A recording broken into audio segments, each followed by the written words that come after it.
Mateus capítulo 18. Em verdade vos digo que se não vos converterdes e não vos tornardes como crianças, de modo algum entrareis no reino dos céus. Versículo 3.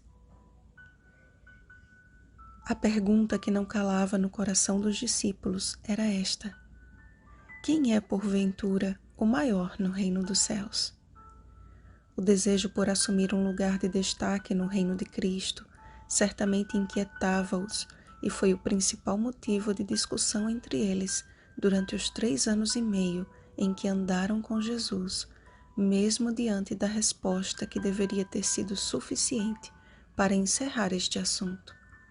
Chamando uma criança, Jesus declarou, em outras palavras, a sua primeira fala no Sermão da Montanha.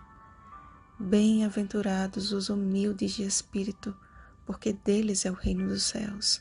Mateus capítulo 5, versículo 3.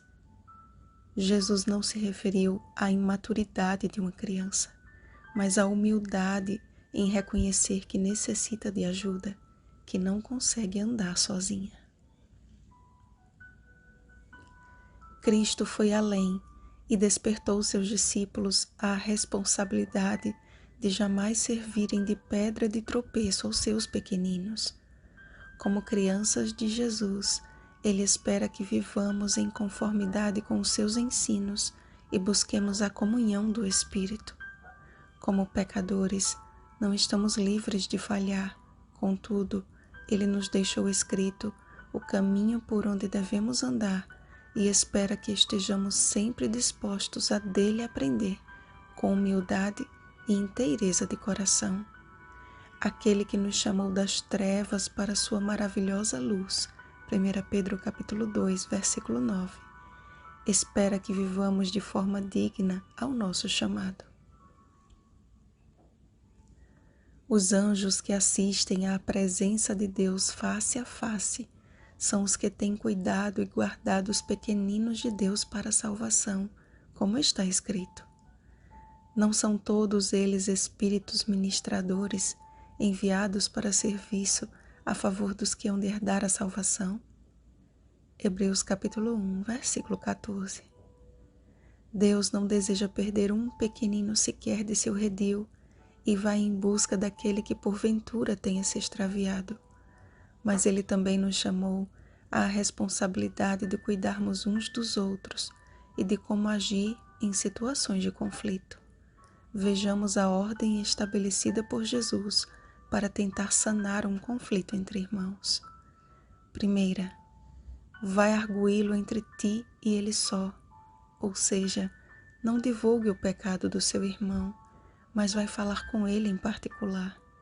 Segundo, se caso ele não te ouvir, toma ainda contigo 1 ou 2 pessoas, para que fique provado o seu desejo pela paz. Terceiro, se ele não os atender, dize-o à igreja. Quando eu era criança, lembro-me do costume que havia em estar de bem ou de mal de algum coleguinha. Mas também me lembro de como era curto o intervalo entre um tô de mal e uma nova brincadeira. As crianças são rápidas para perdoar e resolvem seus atritos com facilidade, enquanto nós, adultos, maduros, estabelecemos uma linha divisória entre nós e aqueles que não perdoamos. O nosso maior problema não é ter que conviver com eles, mas com os maus sentimentos que permitimos tomar conta de nosso coração. Observem que o verso que todos usamos para afirmar que Jesus está no meio de nós está dentro do contexto do perdão, porque onde estiverem 2 ou 3 reunidos em meu nome, ali estou no meio deles. Muitos há que pensam estar reunidos em nome de Jesus, enquanto conservam um coração governado pelo orgulho e pela soberba. A pergunta de Pedro e sua tentativa de parecer mais misericordioso do que os outros com a perfeita quantidade de perdões foi subjugada pelo matemático do amor com 70 vezes 7. Não há como ser levado a sério como cristão se o amor e o perdão não fizerem parte de nossa vida. Ambos são dons de Deus que precisamos pedir todos os dias. Se do íntimo não vivermos o perdão, estamos nós mesmos amarrando ao nosso pescoço uma grande pedra de moinho. Amados, todos temos uma conta que por nossos próprios esforços seria impagável, mas Jesus assumiu a nossa dívida e decidiu nos perdoar. Qual será, pois, a nossa reação diante de tão grande sacrifício e amor? Sufocar aqueles que nos fizeram mal pelo ódio ou lançar-lhes um lindo sorriso da criança que permitimos que Jesus nos transformasse?